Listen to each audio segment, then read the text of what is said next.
یہ نہیں ہے کہ دین کہتا ہے کہ اپنی ضروریات کا خیال نہ رکھو، بلکہ ابن ماجہ میں حدیث موجود ہے اور امام بخاری نے اس کو لکھا ہے کہ نبی پاک صلی اللہ علیہ وسلم سے ایک شخص نے کہا تھا، یا رسول اللہ میرے پاس 1 دینار ہے، میں کہاں خرچ کروں؟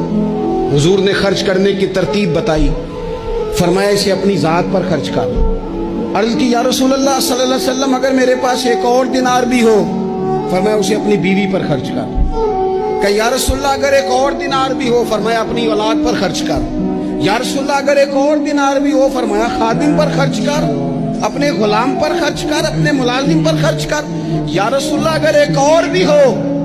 تو فرمایا پھر تو تجھے اللہ کے راستے میں دینا چاہیے نا، پھر تو تجھے فی سبیل اللہ کچھ کام کرنا چاہیے نا۔ اگر اللہ نے تجھے یہاں تک وسعت دی ہے کہ بیوی کا خرچہ بھی پورا ہو گیا، بچوں کا بھی ہو گیا، خادم کا بھی ہو گیا، تیرا اپنا بھی ہو گیا، اتنی ساری نعمتوں کے بعد بھی اگر کوئی نہیں بانٹتا، پھر اسے سوچنا تو